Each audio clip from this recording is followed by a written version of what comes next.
Good evening. Welcome in.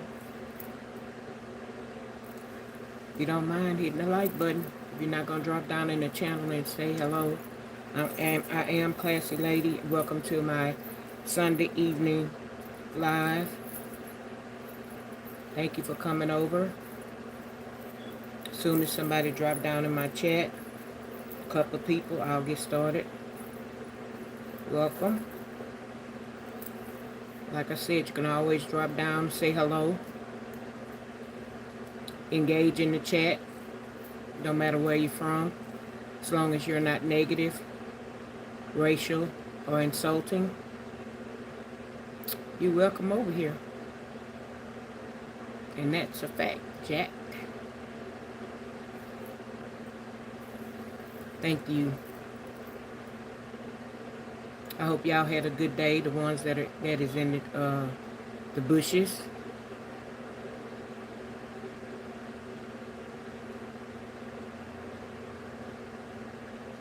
My day was good. How will this go today?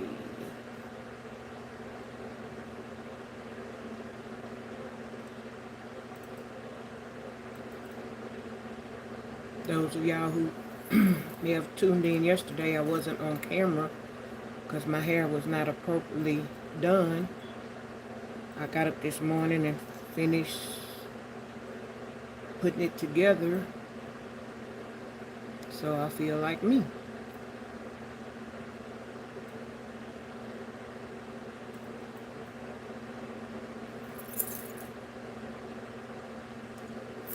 See another person that popped in person who mind hitting that like button. It's funny how people get scared like I can actually see them. The only thing I can see is if the thumbs up button, the number goes up. Can't actually see you. If you don't drop down in the chat and say hello or drop down and engage, we can't see you. So you are well hidden by YouTube.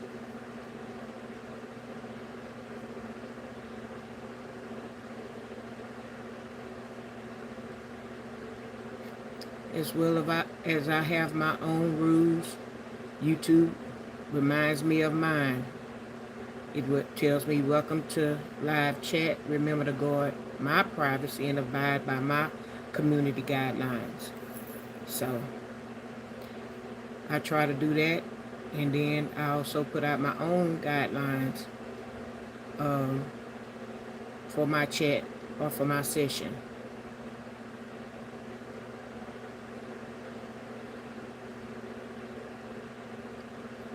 So I do an introduction about 3 times before I actually start my live. One at the 1 minute mark, one at the 5 minute mark, and one at the 10 minute mark.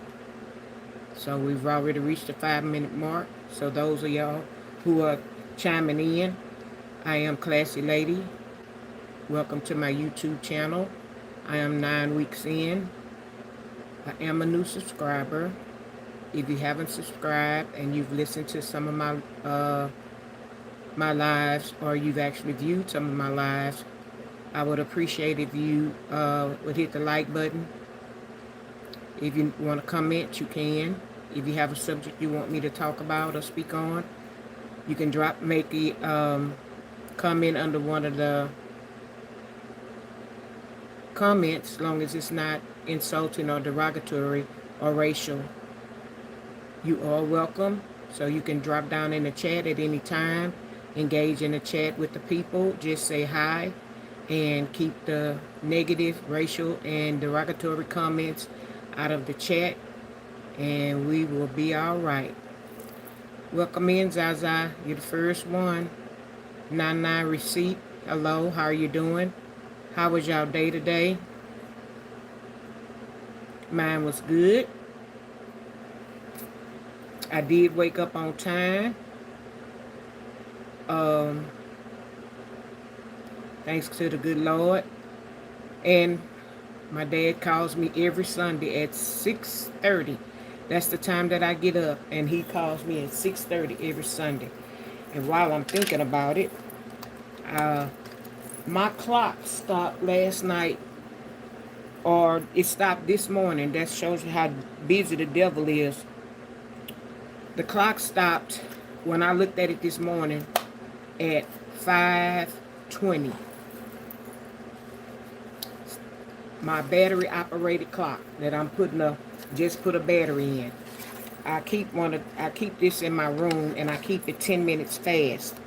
And it stopped at 5:30. I was supposed to get up at 6:30, and it's always a reference, and I'm always looking this way to this clock. Just, when I'm getting dressed for church, or if I'm getting dressed for anything that I have like an appointment or a schedule to keep. And this bad boy of all days stopped. And I fast forwarded before I went to sleep. But I guess it just decided to do what it was going to do. So I just went and got a battery to put in it, because it was driving me crazy. Every time I looked at it today and kept forgetting to get up to get a battery, it was the wrong time. I did too. You got to work in the morning or in a few hours? I just ate right before I came on. Hey, LaWanda, how you doing? It's almost like I scoffed something down. I hope it don't backfire on me. Because I ate it kind of quick. Well, no, I didn't eat it kind of quick.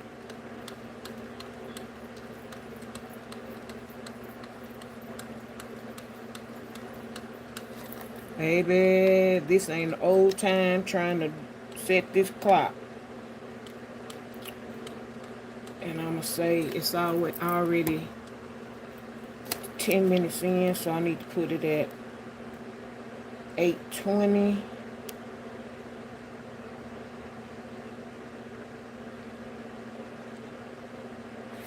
I'll put it at 8:20. This is what I use to reference when I be looking that way to see what time it is. I mean, but it's far away on the wall, but it's close enough for me to see it.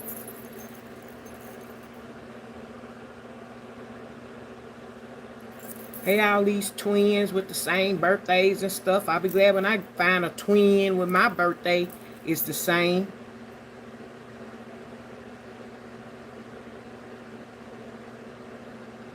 You're a housewife? Well, why you got a frown face if you're a housewife?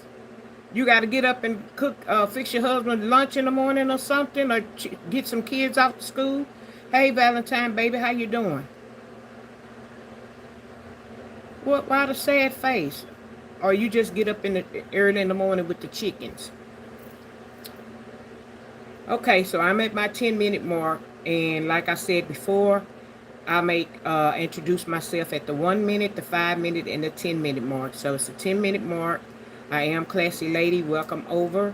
I am a new content creator. I am 9 weeks in now. Please consider subscribing to my channel if you happen to run across me. If you sit down and engage for a minute, hit the like button. Everybody is welcome, no matter where you're from. As long as you keep your comments good comments, no racial slurs, no derogatory comments, and nothing insulting. And please do not insult anyone in my chat. It's not tolerated on my channel. So, with that being said, I'm going to go ahead and get started. I know a lot of people don't really pop in and watch live. I do get a lot of replays, and sometimes the numbers go up and down. So I'm not going to worry about that. Like they're saying, you build it, they will come. So I built my channel. I set it up. They will come. Wrong emoji. But, oh, okay. Your children are grown and gone. You just have to get up. Okay, you're an early bird. Oh, okay. Yeah, because I was getting ready to say, what you getting up so early for? Well, honey, I stay up late. Friday night, I think I went to bed at 6 o'clock. Oh, it was Thursday night. Thursday night, I went to bed at 6 o'clock, and I was back up at 11. Um, say my prayers in the morning. And if I don't have anything to do, I get up, freshen up, look around, see what I have to do. Nothing to do, I just get back in the bed and relax and chill for the rest of the evening. So I know how to sit down and be still when times like now, gas prices is going up. I'm not going to be riding up and down the street just burning gas and going nowhere. Because me, when I get out, I spend money. I could have been and just left the house and could have got some chips and put it in a little baggie and a drink and go where I have to go. But sometimes, no, I got to stop to the corner store, get a soda with a cup full of ice, get a bag of chips, and then go on where I have to go. Well, now I am off of sodas, going on 3 weeks now. It's a good thing. And after Lent, which is the 40 days and 40 nights of fasting, I don't want to go backwards. If I stayed out for soda that long, when Easter Sunday come, I want to be able to either drink some type of juice or lemonade or just water. So, yeah. So I put a title up. I was going to do another thing about the story time I had last night when I was off camera. And like I said, I was off camera because my hair was not done. This morning I got up and finished doing my hair. So I got a fresh do. Got a fresh bun on my head. And I'm feeling like new. So I'm on camera like I promised. I don't have anything to hide. I am what I am, and you get what you get when I give it to you. But so I was gonna talk about finish the story time about the girl with the prison babe or whatever. But I decided I'm gonna wait till tomorrow because it is a content creator, and like he said, he don't mind us using his content. I wish I knew how to do the screen record or the side by side or some of the creative stuff that they do, because I would share it. Because like he said, long as you don't speak negative against him or derogatory or defame him, he has no problem. And of course, he don't have a problem with you using his content, because when you use his content, you're directing people to him to watch his channel. He has a great deal of followers, and he has several platforms. But I can say his investigation on certain files, he's doing one thing, which is the Mo3 sector, and he's digging into the unaliving of Mo3, the characters involved and all of that. And he does his investigation. He does look into stuff. He's able to get paperwork. He's plugged in. He's in deep. And he started it 5 years ago, and it has made him money. And I know he should have made $1 million more than once. If he haven't, he's on his way. He's on his way. A young guy, and he has good content. He really does. And he have a good fan base. Hey, Gloria, how you doing?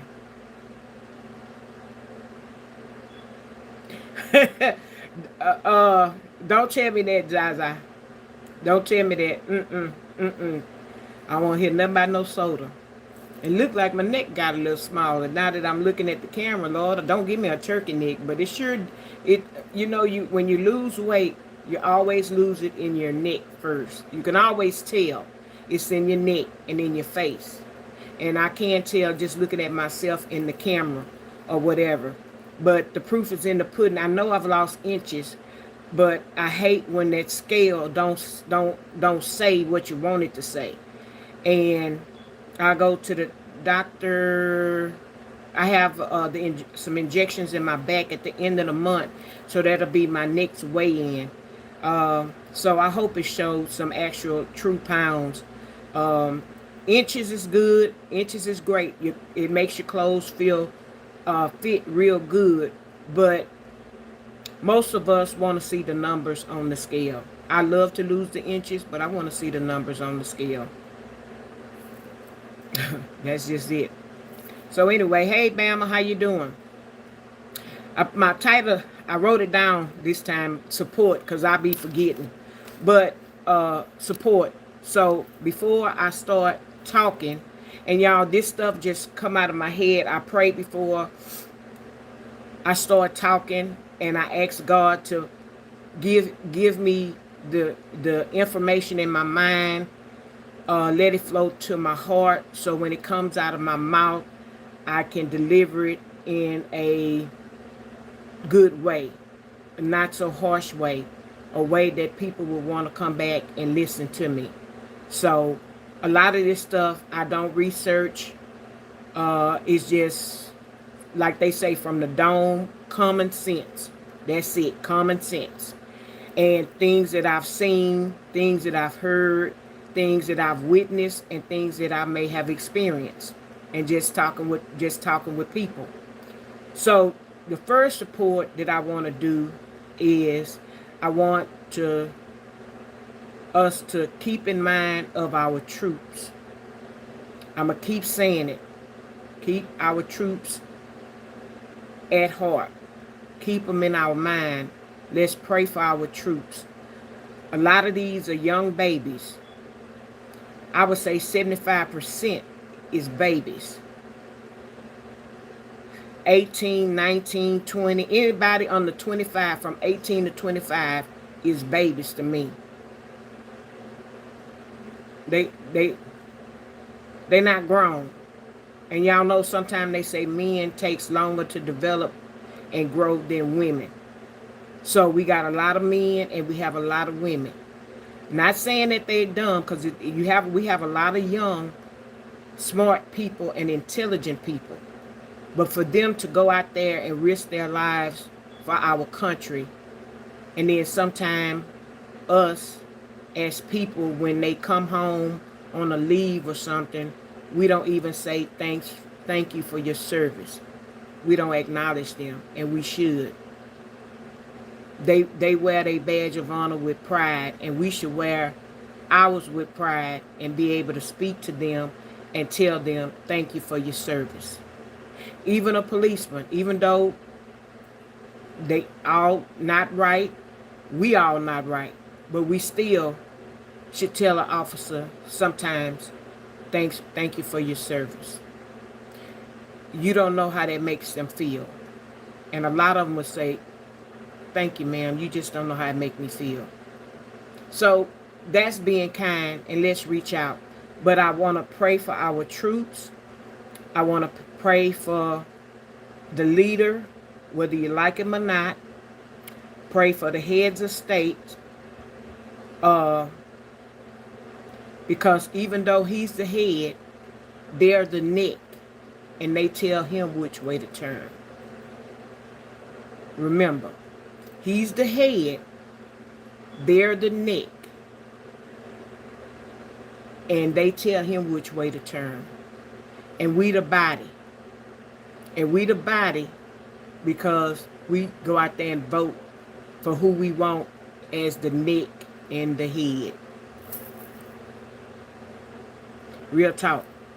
So let's pray for our troops, babies out there.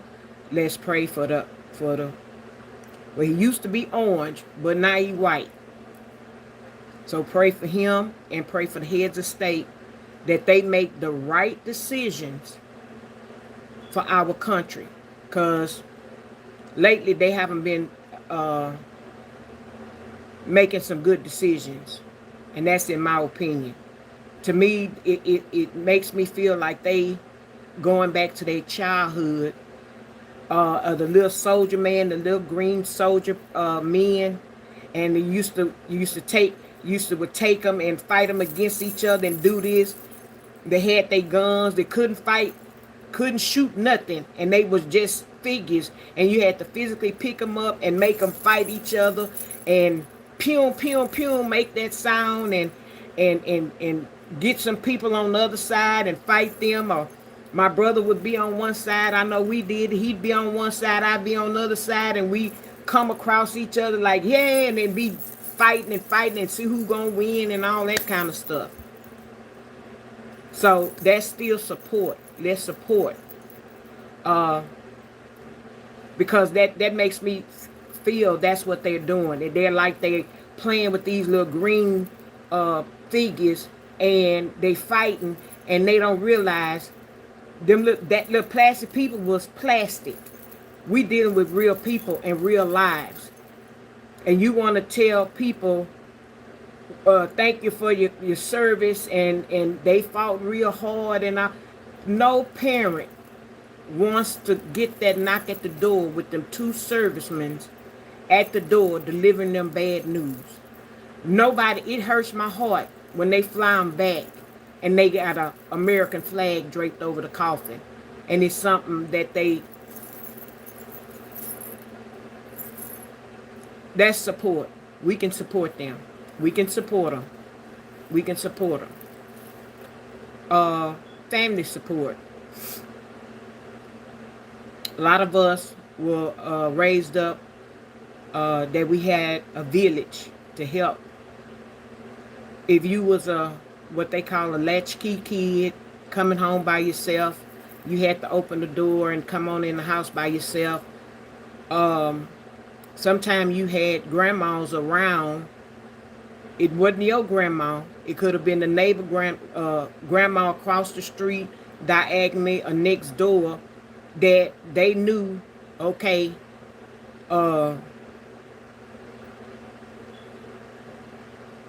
Jane get out of school at 3 o'clock. Jane not supposed to be going to any stores after school. They're supposed to come straight home. So 3:30, Jane should be walking down the street, or should be at the house at 3:30, or maybe 5 minutes early. So grandma or auntie that wasn't working, they may be sitting outside, or they may be in their screen door looking, waiting on you to get home, and to make sure you done got in the house and nobody's following you. That was a form of support to your parents. Or you had a grandma or auntie or somebody at home that was waiting on you to get home. I know we had a neighbor, and we were younger, and I'm trying to see how that ties in. I'm trying to see, did the neighbor pick us up sometime, or when we were out of school? That may have been the case. When we were out of school and my mom went to work, well, my dad, dad always went to work first, but when mom went to work, the neighbor, it was a grandma, and it was grandma, and she had three daughters, and I think she had a son. I vaguely remember the son, but I do know the 3 daughters, and they would be at home, and so like maybe in the summertime or when school was out, hey Marilyn, hey Christopher, how you doing? Hey Lakeisha, welcome in, y'all. I remember us going to the neighbor's house, and we stayed, and during the day until my mom got home, and we never gave them any problems or whatever. And I was the only girl in the vicinity, and it was all boys, which they had grandsons, my brother, and then the boys on the street. So I was the only girl. So naturally, I was in the house all the time under them lock and key. But when we got ready to eat, or they got ready to give us a snack, they would feed us peanut butter and jelly sandwiches. And the boys like theirs mixed together, the peanut butter and the jelly mixed, or they like the peanut butter on one side and the jelly on the other. and our preference was grape jelly. And they would give it to us on some Texas size bread. When I say Texas size, everything is big in Texas, and the bread would be thick and fresh. That was one thing. The bread would be fresh. So I always just got peanut butter. And just peanut butter, no jelly, no syrup or anything. That was my preference. But they would make sure we had a snack or lunchtime and milk or whatever, or sometime if they would maybe make tuna or things of that nature, chips and stuff. We had that before my mom, came home. Then at that time they were raising chickens and stuff in the backyard, and I got to witness them cooking a fresh chicken, going outside in the chicken coop, getting the chicken, wringing the chicken neck. The same chickens sometimes that would chase us in the backyard, wringing that chicken neck, and me, like a little dum-dum, watching because I was nosy to see what was going on. And they would say, come back in the house. No, I want to see the chicken. I want to see the chicken. No, you don't want to see the chicken. You don't want to see the chicken. Go back in the house. But no, I got to peek out the door. I saw they pawpaw wring that chicken neck, slap it on that wood table, get that axe and chop the chicken neck off.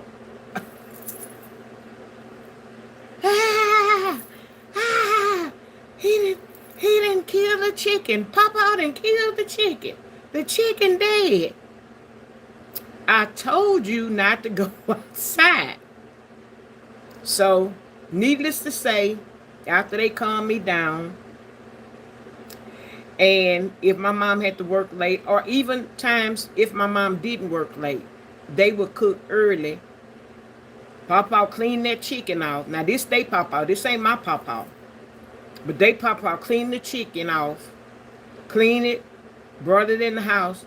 That's that same chicken that then chased us around the yard. That same chicken that I want to see. Pawpaw had the chicken and it was flapping all on the table. And Pawpaw chopped the neck off the chicken. Lord have mercy. But me, I was greedy. I ate the chicken. Who gonna pass up some fried chicken? Not too many. Not too many children. You can give a little baby, what are 10, 7, 8, 9, 10 months, if they got teeth in their mouth, give them a chicken bone and let them hold it. And they suck that chicken bone and get that seasoning out of there, and their little teeth is teething. And try to take the chicken bone from them and see if they get that chicken bone to you. They gonna cut the food on you. They are gonna cut the food. It's okay for them to cut the food at home, but be in a restaurant, they cut the food on you and you took that chicken bone from them.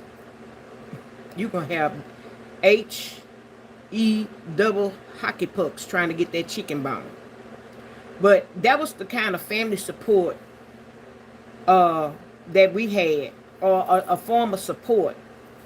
And also, like I said before, my godmother used to keep us on the weekend. Y'all hit the like button. I got a few people coming through watching me. Y'all go ahead and hit the like button and get me out there. We used to go to my godmother kind of like almost every weekend. Whether they asked for us to come over or my mom and them had something to do. Hey, Cameron. Hey, Annette, how you doing? What, y'all welcome over. Make sure y'all hit the like button before y'all get comfortable. And so we would go to my godparents on the weekend. And I was talking to my godmother the other day. We do a weekly call. Some weeks I do miss, and I hate that I miss, or she'll call me. And we talk. It may be for about 15 minutes, but it's a weekly call. My godmother, Lord bless, next month on the 18th, she'll be 94. In her right mind and everything. And when my mom passed, She was right there. When we had to view the body the Friday, because my parents are from the country and they believe in having a viewing, a viewing, which is like on a Friday night, and the service is on Saturday. Excuse me. All right, Mama. I'm trying to tell a story. Let me tell it, Mama. No, it was, yeah, it was Friday. Because Saturday, we had a viewing, and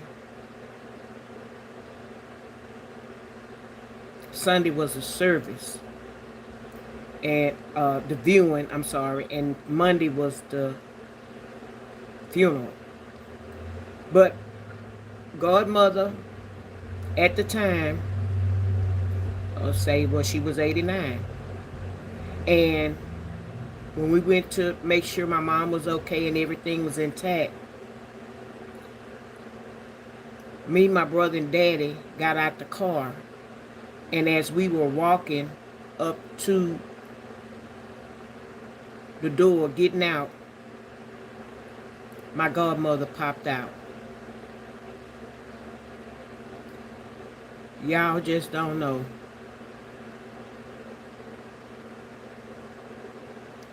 That support.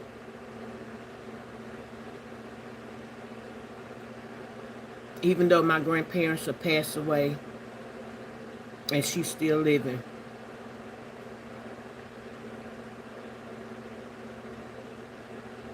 My godmother is kind of like a god grandmother.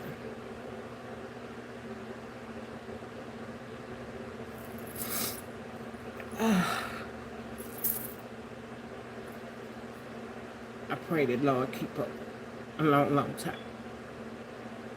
Because that's our elders, y'all. That's family support. And that meant a lot to me. I said, Godmother, what you doing here? She said, you know I'm not going to let y'all go through this alone. And my cousin, which is her, her daughter, she had to take her time out to go get her mom and to bring her mom. And it wasn't around the corner. It was a good little ways. So, when you got a support system and family support, and being that, when my grandparents passed, my parents and their sisters and brothers had to bear that burden. Us as kids, we didn't play a part in that because it was their parents. All we did was be there for our parents. But they had to make the arrangements. So when it came to us, this is the first time, first rodeo. We were sitting in that seat. So it was my cousin with the smarts and the wit.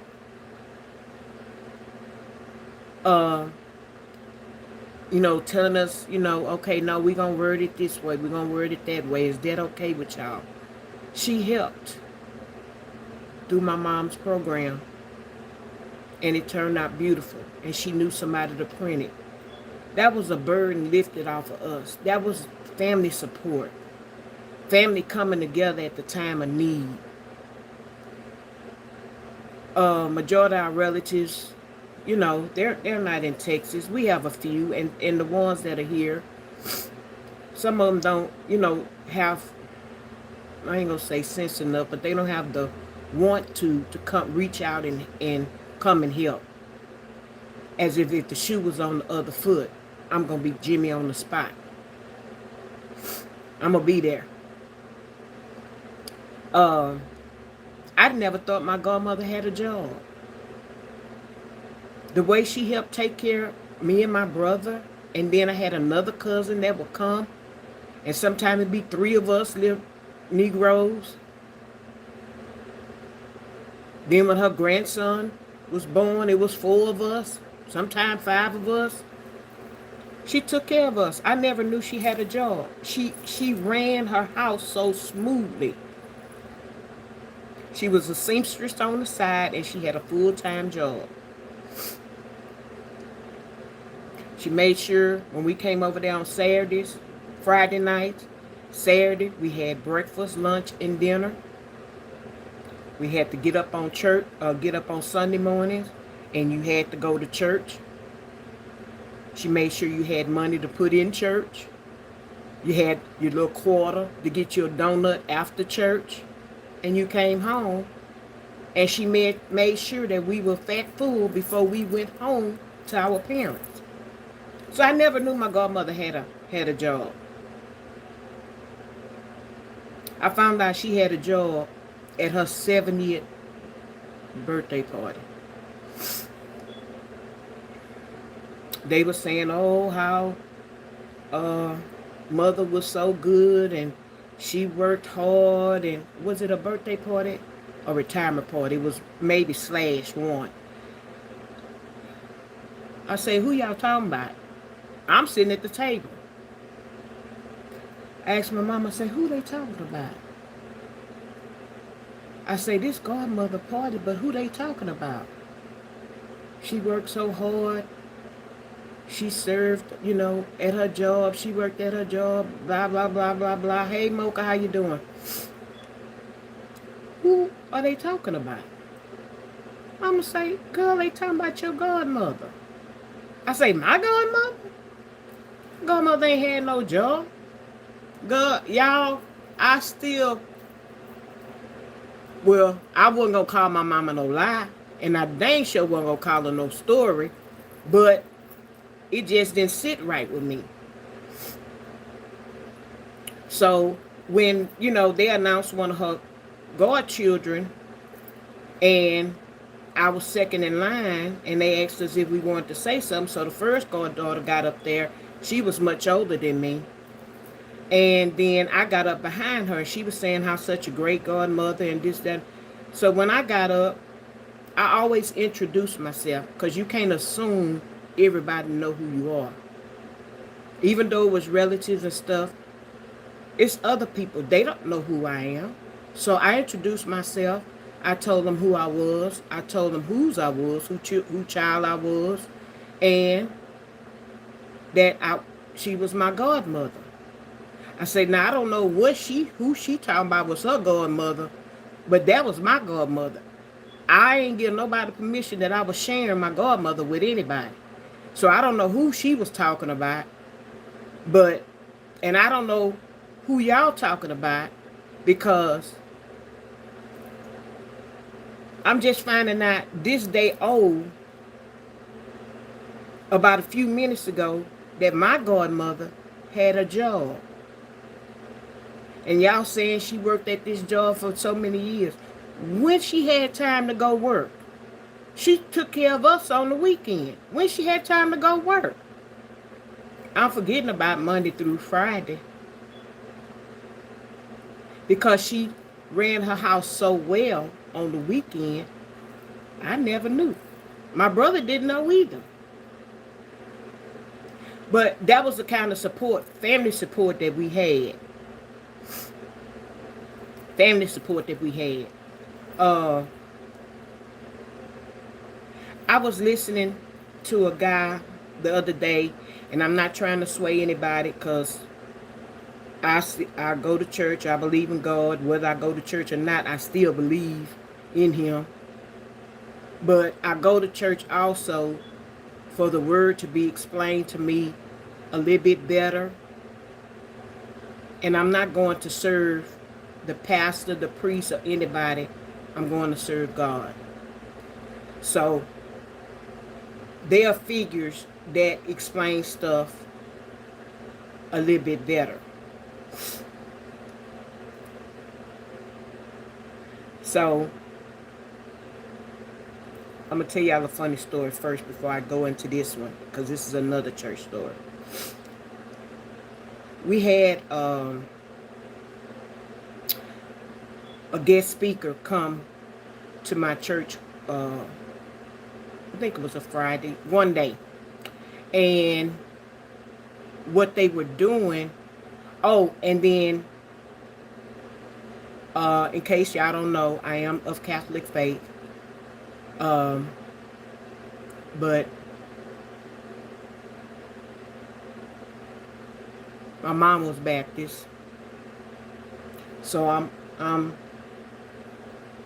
really Catholic. But I would somehow end up going to church with my mama on every Sunday, when we figured we can go to sleep in church, and couldn't tell her what was going on in church. So she just tell you, keep your clothes on, you come to church with me. No problem.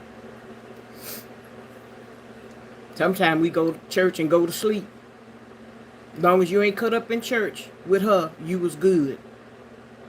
So, but at my church, we had a thing called confessions.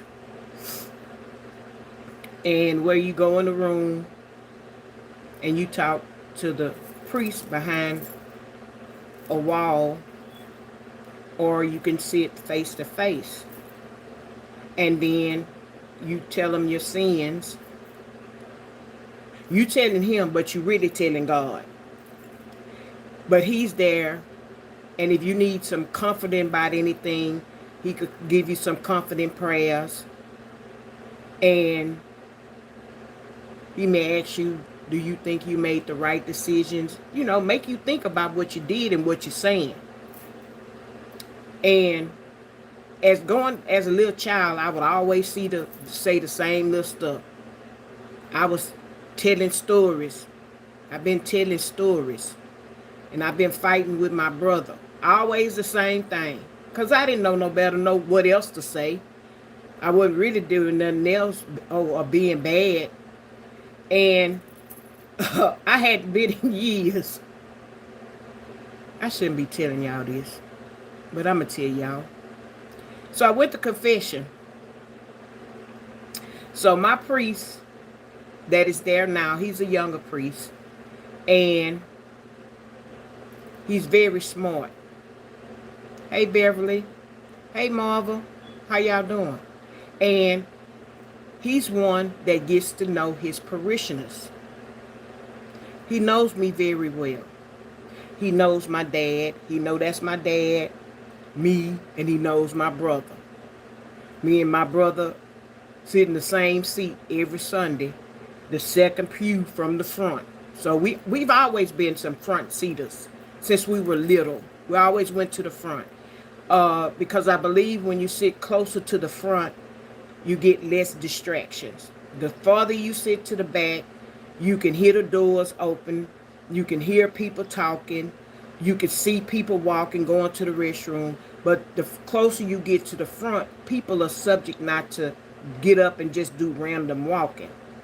But anyway, sitting there, the way our church is made, I still can see everybody that come in. So I try not to look that way because I can see you. So they were hearing confessions, and they had the guest speaker was there, but they had my priest and a priest that used to be there before. So I figured this way. I said, I'm going to go to the other priest, because if I'm talking behind the wall, but if we got to go somewhere else besides the confession booth, I got to sit face to face in front of my priest. So the devil, go to the other priest. I didn't think he really knew my name. I didn't really think he, knew my name, but he was there before. And, he just to me, it didn't appear that he knew my name. Or I don't know how I forgot that. So me being in church and letting the devil rule me, I don't go to my priest because I know I got to sit face to face with him. Or if I'm sitting behind a wall, he knows my voice. I'm thinking he knows my voice. So I go to the other priest. I get in the confessional. I forgot. You have to kneel down or you have to see the priest in person. Y'all, why I forgot, I had a problem with one of my knees and I couldn't get on my knees. Guess what classy lady had to do? I had to go around the petition and sit in front of the priest. I was like, Lord have mercy. Lord help me. Now, I'm sitting this way. He's sitting this way. And I had to talk to him. And my heart got heavy. Because it was something that weighed heavy on my mind that I really needed to get out. And when I was getting it out, I began to cry. Because I know in my heart, I need to make it right. But that old devil got to push him down because I got to make it right. So, began to talk to him. And when I left out of there, and he said, you know you have to make it right. He said, because where are you trying to go? He said, you're trying to get in the kingdom with God. He said, you're trying to go to heaven. And you don't need to let anything hold you back from getting there. So, of course, I was on cloud 9 when I finally got out of there with him. He had to help me up. But I'm thinking he looking at me, but he wasn't. He wasn't looking at me. He had his eyes closed, and he was praying. He was praying for me. I'm thinking he's going to be looking me straight in my eye, but he didn't. He had his head down, and he was praying for me. And when I finished, he said, go with God. Make the right decision. And I left out. So when I got out of there, I said, whew, thank you, Jesus. I say, but see how when you try to avoid something, and I went in there and I couldn't get on my knees at that time, and I had to go around and face the music head on. I had to tell somebody after that. We laughed. They say, see, you was trying not to go with Father Augustine, but you end up had to go with Father Frank. I say, sure did. I say, it didn't. I say, y'all just don't know. They say, yeah, we know. We know. So anyway, that was a funny part. But, you know, church support. And when I was going through what I was going through last year and some other things I've been going through, I've had tremendous church support as far as them praying for me. Praying for me. Asking me how I'm doing. And not just asking me, but actually standing up and having a conversation with me to really know, do you need anything? Not from the church, but from that individual. Did I need anything? Was I okay? One of my church members, when my mom got really sick and couldn't bring me to the doctor, she took it upon herself. And I would go on Fridays. She said, this is what I'm going to do. Friday is your day. As long as you finish before 4 o'clock, Friday morning up until 4 is your time. I'll take you to the doctor. I'll take you to the grocery store. If you need to run some errands, whatever you need to do, that time on Fridays allowed it to you. But now, if you need me any other day of the week, just let me know ahead of time. But I know now, up until Fridays is your day. And the times that on the weekends I wanted to go spend the night at my parents' house. When I left before I left home, I had a little bag packed. My little Dooney and Burke. I tell y'all, that's my go-to bag. I would have it packed.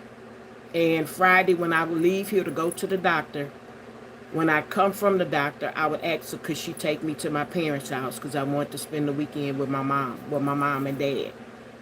And she would do that. And so that was great family, church support. Everybody prayed for me, the priest, everybody, you know. And like I said, people individually asked what could they do for me. If I needed to go to the doctor, if I needed anything, they would help. So I had good family, church support. But not just me, others may have good church support for whatever reason. But I was looking online one day, and this young man, he was talking about a mega church. Now, hey, loving my grandsons, my church is not a mega church. We're a small church. Not a tiny church, but we're a small church. And he go to a mega church. He volunteers as a cameraman, working with all the audio and video. And sometimes he said he was a part of the youth group. He volunteered for that. Any services outside of Sunday, videography and all of that, he volunteered for that as well. So he was a good volunteer. He didn't get paid. And some of the other camera people or people that worked in the video rooms and dealt with all of the advertisement, the teleprompters and all of that, the lighting and stuff, they were on payroll. So this young man was saying that he went to the church because he was facing eviction. For some reason, he lost his job. He had a now pregnant girlfriend. And so she wasn't working because she was a high-risk pregnancy. And, of course, they were depending on his income. Hey, Beverly, how you doing? So he went, so at the mega church, you can't get directly to the pastor. At my church, I have my pastor's personal phone number. I have his personal number. And then I have the office number where I wouldn't abuse his personal number if I didn't need it. So you go through the church. But when my dad got sick, I did call the church office. It was closed, and I left a message. He was monitoring the phone calls, and he called me back. He didn't block his number out. He called me back. I didn't know who it was, and he told me. And I was like, oh, I'm sorry, did I call your personal phone? He said, no, you called the church office. He said, but I was monitoring the calls, as I do on weekends sometimes. And he said, what's this going on with your dad? And I told him. I told him my dad was in the hospital and what happened. He said, what time is visiting hours? I said, it's over at 9 o'clock. He said, I'll be there shortly. Now, we had left, my brother, myself, and all of us had left. My dad had some friends and a cousin to come in to visit him. And he called me when the pastor left. He said, guess who just left here?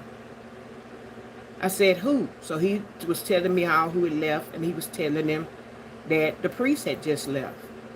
I said, yeah, he did mention he was going to come. I didn't think he was going to come. He said, oh, yeah, he came. He said, oh, yeah, he came.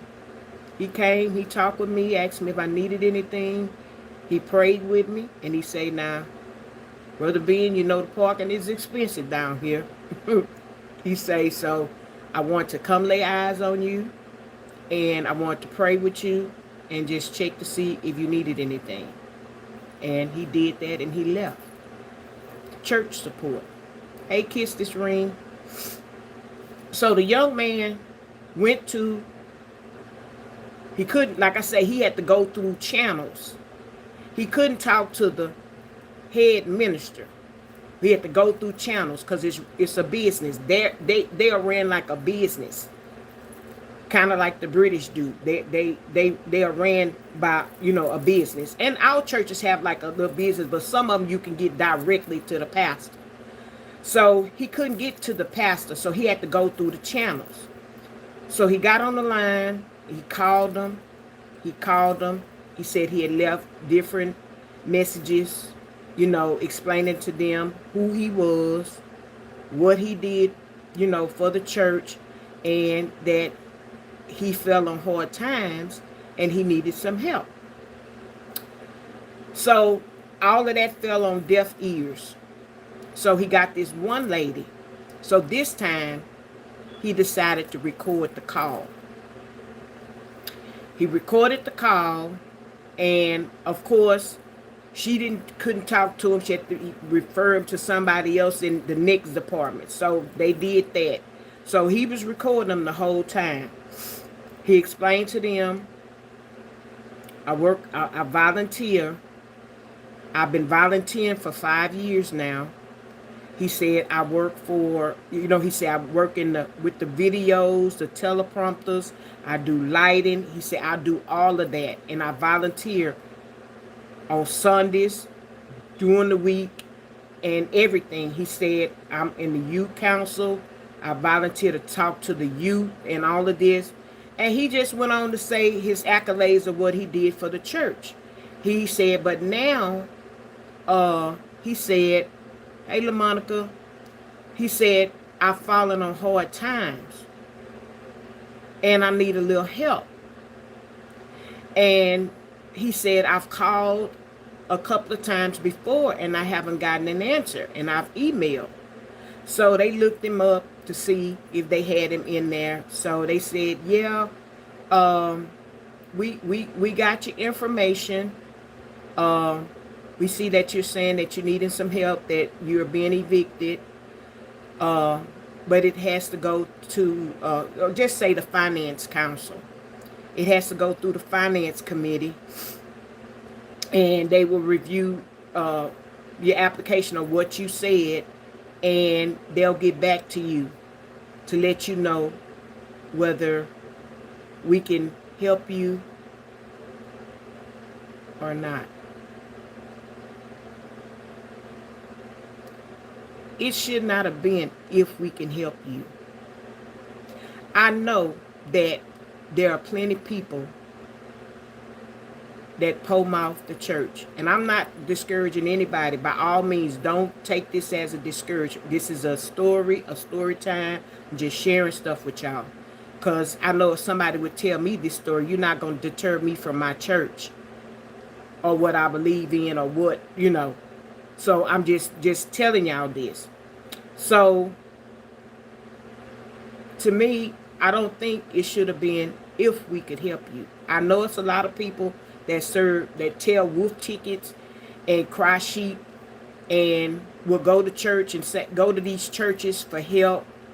They need their light bill paid. Some of the members, every month, they need their light bill paid. They need help on their light bill. They need help on their car note. They need help on their rent. The same people over and over. And some people will get the same help over and over. And then it makes you weak in your faith or your belief, but it shouldn't when the church family doesn't help you. So, needless to say, he said, are you understanding? I am being evicted. I'm already, got late fees and stuff. We could be put out at any day. Nevertheless, still, it has to go through the proper channels, proper protocol.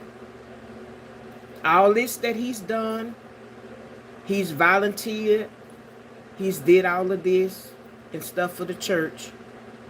And I don't know what the ending of it was, if he got evicted or if they ever helped him.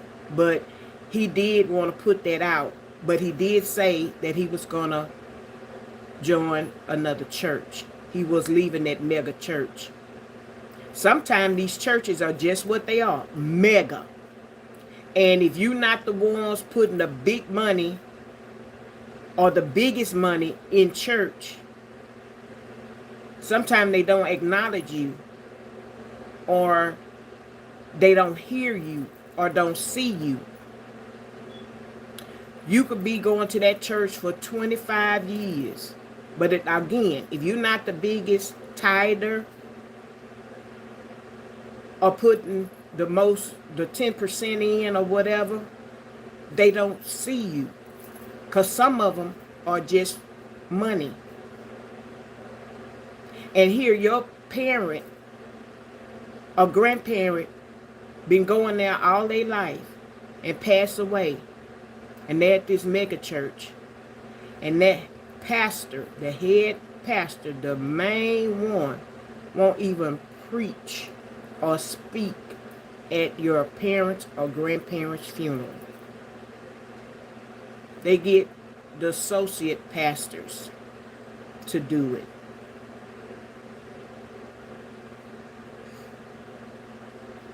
My mom was at a big church, but, you know, people started dying off.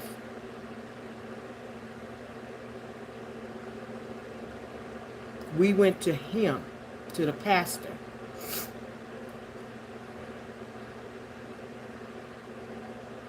I don't know what I would have did or what we would have done if he would have told us he couldn't speak at my mom or preach her funeral, which he didn't really preach, which the priest I had before gave the eulogy. Well, not the eulogy. I called and asked, could he just speak a word on behalf of us, because he knew us. When I tell you he had that church rocking and rolling, till when my mama pastor got up, and then my dad spoke about my mom, and I backdoored and spoke about my mom as well. The pastor had few words to say.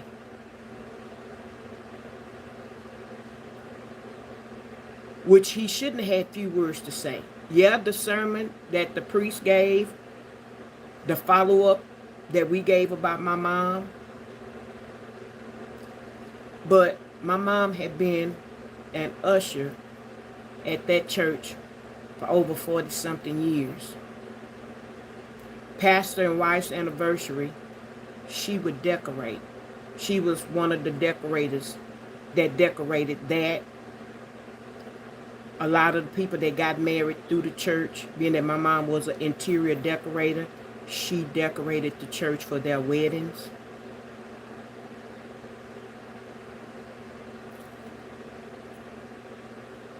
But when it was your time to speak, you said you was in awe of all what we had already then gave the eulogy. Your job was to tell how good my mom was, how a good support system she was.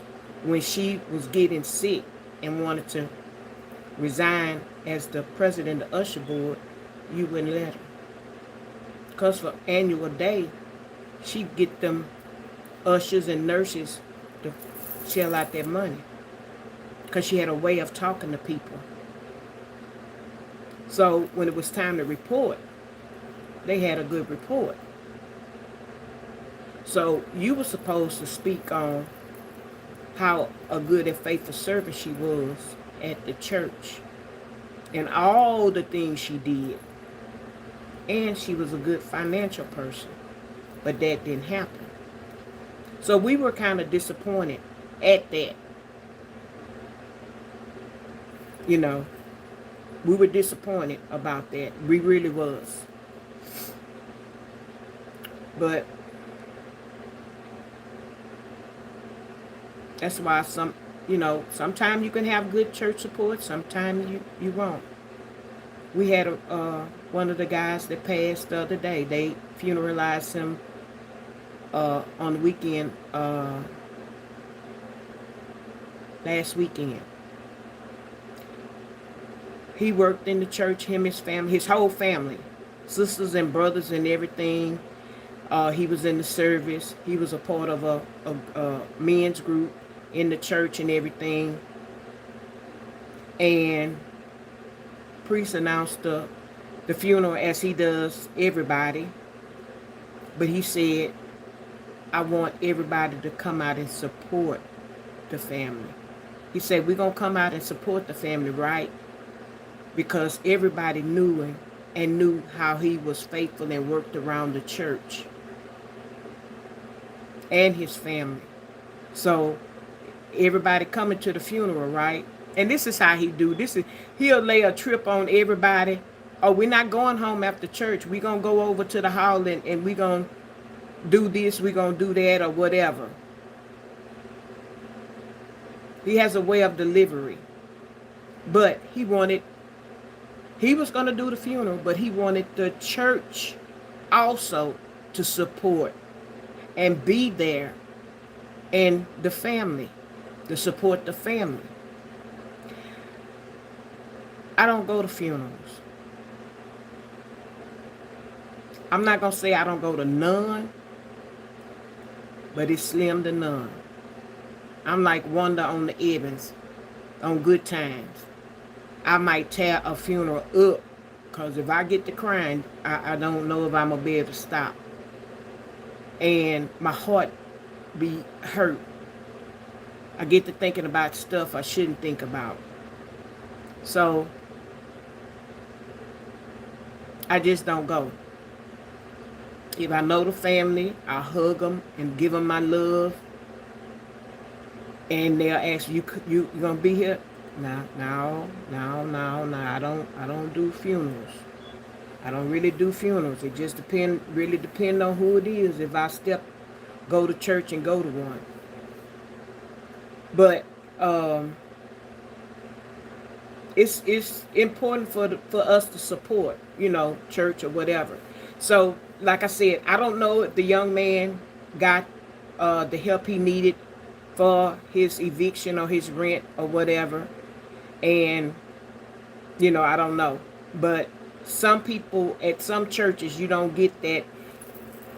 When they mega and they super big, you don't get that intimate support that you would get at a tiny church, a small church, or a big church where pretty much kind of everybody know everybody, or you see these people faces and you can kind of put faces together. You don't get that support. Not at a mega or super church. I'm sorry, you don't. You don't.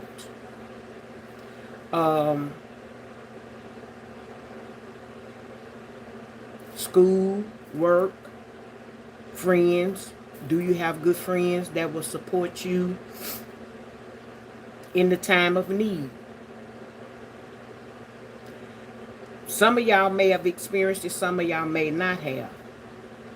I experienced it years ago when I got down and I was up and down like a yo-yo. All these good friends and stuff I had, we were tighter than 10 toes in a sock. We went here, we went there, we did this, we did that. Soon as I could no longer do all of this and that, here, there, everywhere, everybody started running. I don't know if they ran because they didn't like seeing me down and out. I don't know if they ran because they didn't know how to give support. I don't know if they ran because they thought I was going to ask them for something and really thought it was going to be money. All of that. 10 toes in a sock. Oh, we down like 4 flat tires. Come here. You get one major illness or 2 major illness, and them friends you got, that family you got, see how quickly they part from you.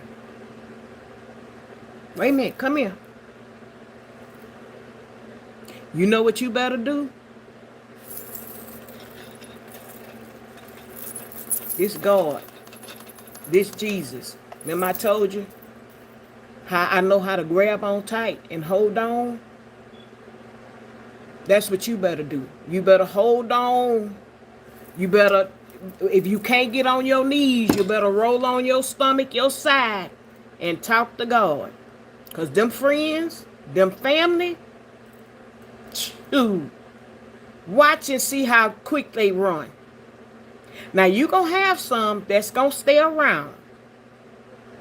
Some gonna stay around to see what's gonna happen. If you gonna lose everything, what you gonna do? And be the first one to run and go talk. Some gonna be there with you like 4-flat tires. Some may be a co-worker, maybe a friend from school, maybe a stranger, maybe funny thing. And that's why I say my channel is usually, I got stories to tell. Funny thing. I was out and I told y'all on one of my lives, my co-workers them did a fundraiser for me. They did too. But in the preparation of them doing the fundraiser, it was one nurse that reached out to one of my co-workers. That woman didn't know me from a can of paint.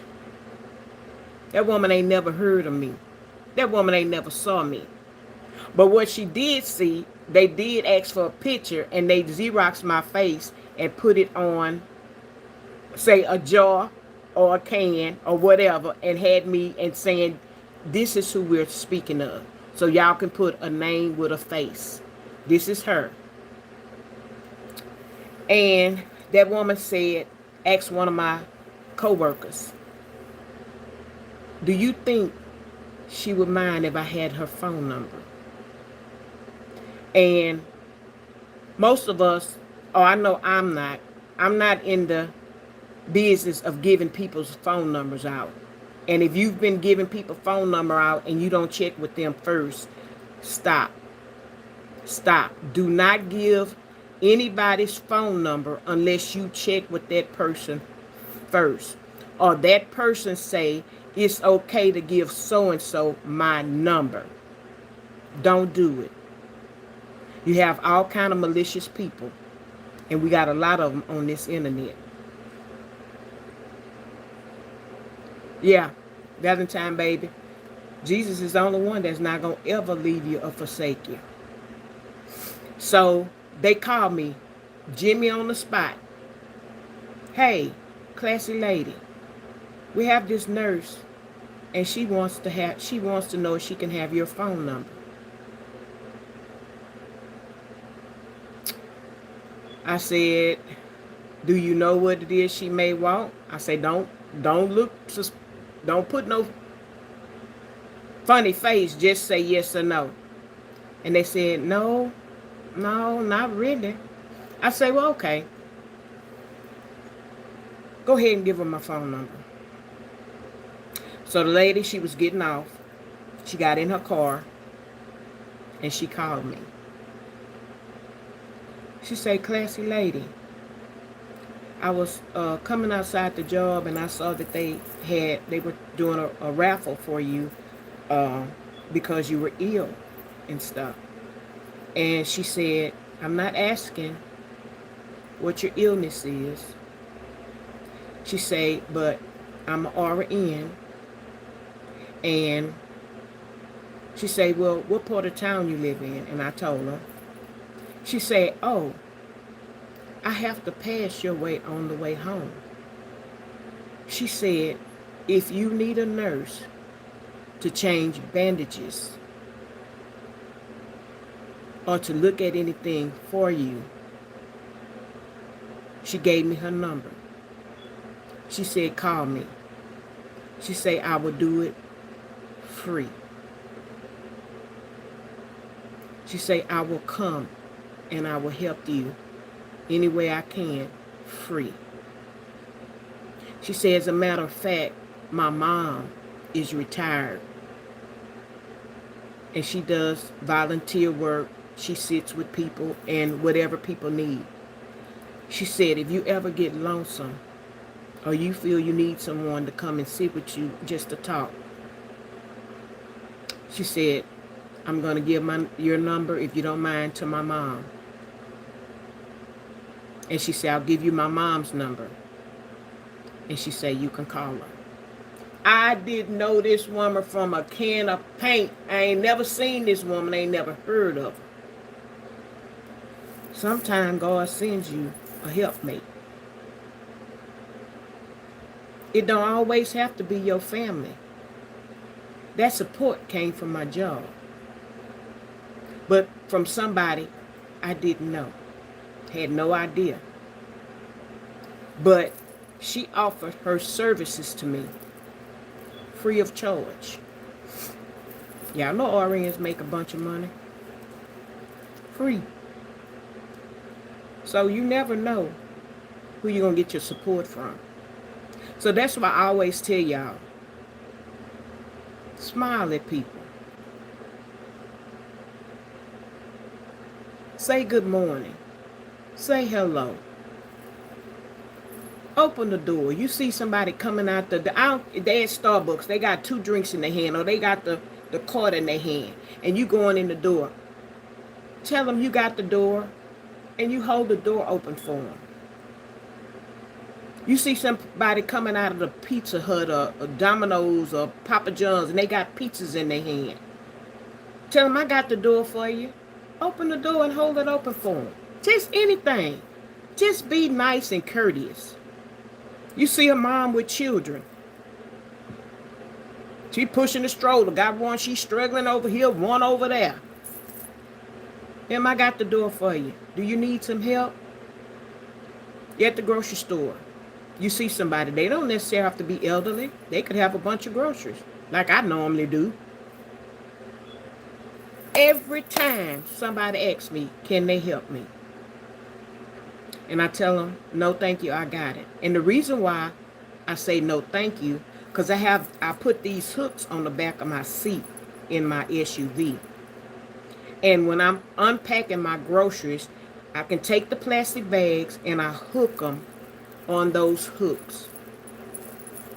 Because sometimes, y'all, the way I drive, groceries be going this way, groceries be doing this. They be doing the sway.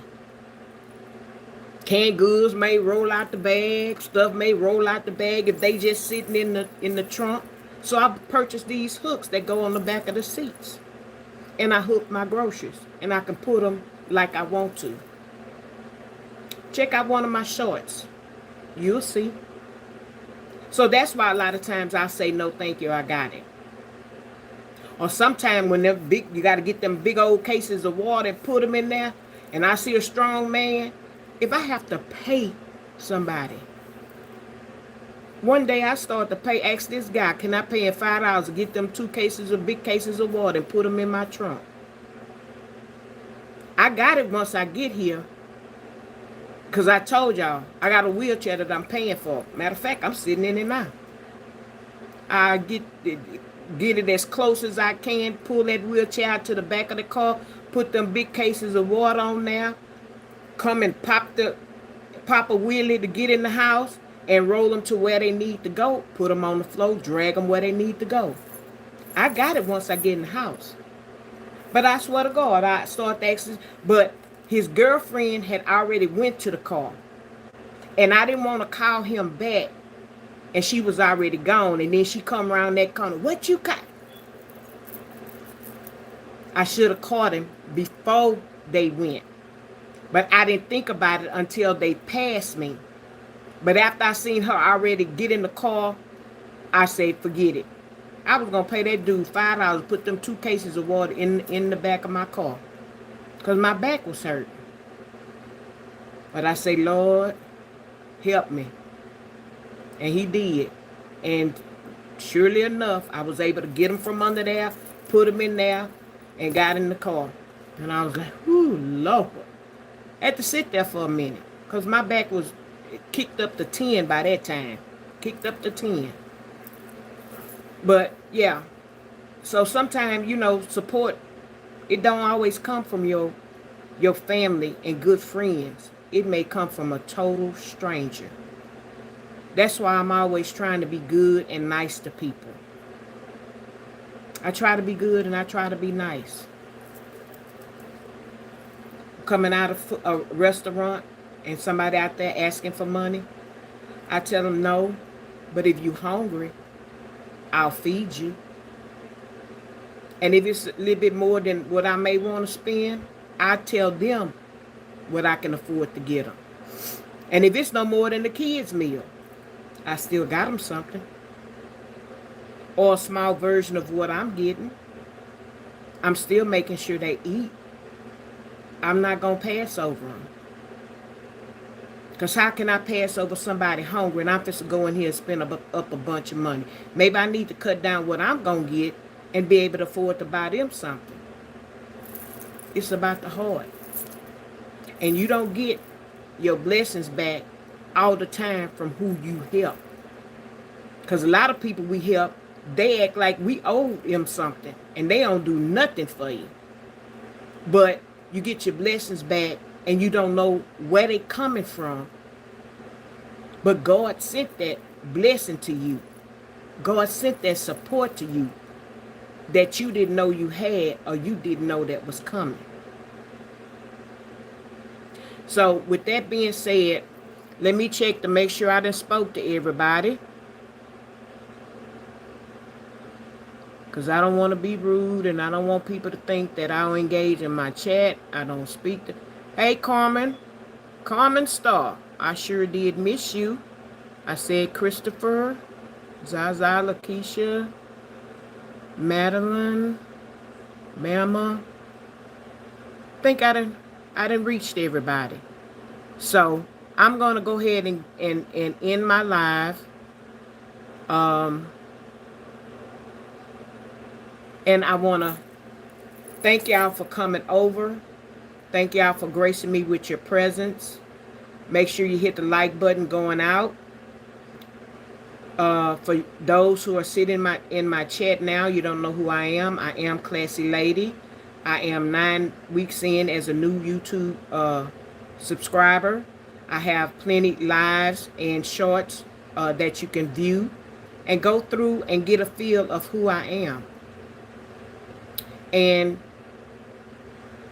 I'm going to change my time from 9 to 8 so that I can catch people that go to bed a little bit early and that the time is different. So, again, thank y'all for all coming over. I appreciate y'all. I do look at my comments. Sometimes I may be a couple of days late because sometimes the way it come up, I don't see them when you leave them. And sometimes I can get y'all right on time. Had somebody leave a comment about 4 o'clock Thursday or Friday morning. I was up. I got right on it and responded back. So, I want to say good night. Pray for our troops. Like I tell y'all, I pray for everybody. I pray a general prayer. And God knows what you need more than I do. You don't have to tell me. So when I pray that general prayer, it goes out for everybody and for whatever it is that you need. So I will continue to pray for you. And y'all pray for me. Angels on everybody's pillows. And Classy Lady is saying, I'll talk to you later. If the Lord say the same. Good night, y'all.